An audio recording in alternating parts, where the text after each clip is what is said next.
بسم اللہ الرحمن الرحیم۔ السلام علیکم۔ کلاس 10 آپ کے لیے آج عدا جعفری کی غزل کا ریویژن ہے۔ غزل تو آپ کو یاد ہوگی کہ کس طرح سے اس کی تشریح کی جاتی ہے، لیکن آج میں آپ کو دوبارہ بتا رہی ہوں کہ غزل کی تشریح کو آپ دوبارہ اپنے ذہن میں دہرا لیں۔ عدا جعفری کی غزل ہے، یہ شاعرہ ہیں اور یہ بہت مشہور شاعرہ ہیں۔ ان کی غزل کا پہلا شعر ہے: ہونٹوں پہ کبھی ان کے میرا نام ہی آئے تو صحیح برسر الزام ہی آئے۔ اب اس میں حوالہ شعر اور حوالہ شاعر جو ہے وہ ایک ساتھ لکھ دیجیے گا کہ مندرجہ بالا شعر جو ہے وہ ہمارے نصابی کتب میں شامل عدا جعفری کی غزل سے لیا گیا ہے۔ عدا جعفری اردو کی پہلی مقبول ترین شاعرہ تصور کی جاتی ہیں۔ اردو شاعری میں غزل کے علاوہ آزاد نظم اور ہائیکو میں بھی ان کے تخلیقات کو کافی پذیرائی ملی ہے۔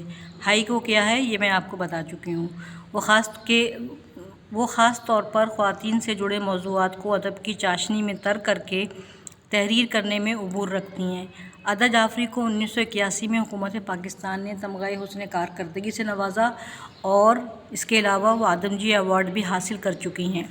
پہلے شعر کی تشریح ہے کہ اس شعر میں شاعرہ کہتی ہیں کہ مجھے میرا محبوب پیارا ہے، اس کے سوا میں اور کچھ نہیں چاہتی، لیکن شاعرہ اپنے محبوب کی جفا سے خائف ہیں۔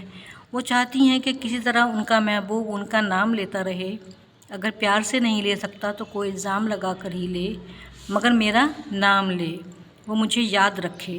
اس شعر میں انتہائی کرب اور بے بسی کی کیفیت جھلکتی ہے اور محبوب کی بے وفائی کا شکوہ ہے۔ دوسرا شعر ہے: حیران ہیں لب بستہ ہیں دلگیر ہیں غنچے، خوشبو کی زبانی ہی تیرا پیغام ہی آئے، خوشبو کی زبانی تیرا پیغام ہی آئے۔ حوالہ شاعر اور حوالہ شاعرہ اور حوالہ شعر جو ہے وہ ایک غزل کا ایک ہی ہوتا ہے، جو میں پہلے آپ کو بتا چکی ہوں۔ اب اس میں اس کی تشریح بتا رہی ہوں۔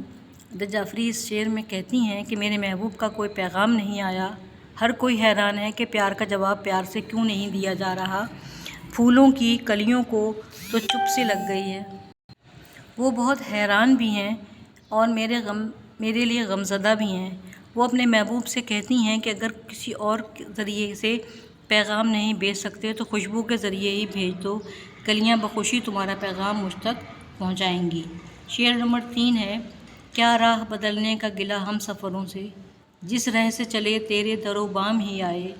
تشریح ہے اس کی: عدا جعفری اس شعر میں کہتی ہیں کہ میرے عزیزوں اور دوستوں نے بہت کوشش کی کہ تمہارا اور ہمارا ساتھ چھوٹ جائے، مگر ایسا ہو نہ سکا۔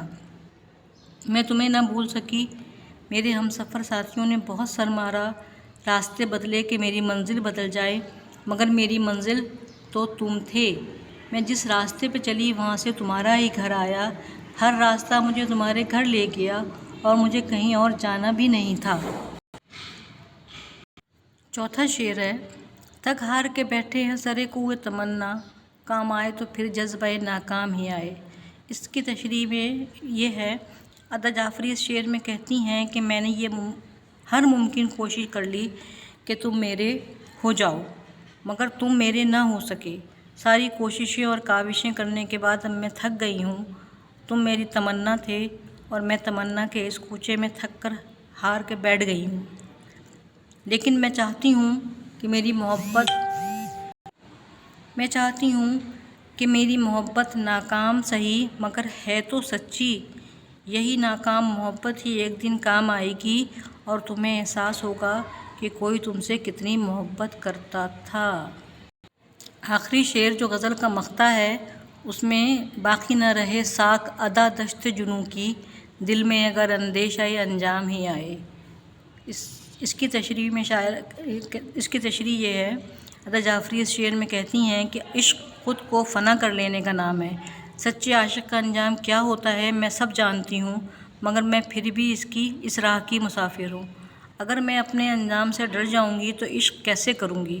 سارے عاشق بدنام ہو جائیں گے۔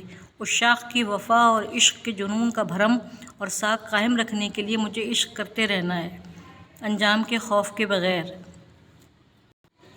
اس غزل کی تشریح کو ریوائز کیجیے گا اور کوشش کیجیے گا کہ جو مین پوائنٹ ہے ہر شعر کا وہ آپ کے دماغ میں رہ جائے تاکہ آپ خود لکھ سکیں۔ شکریہ۔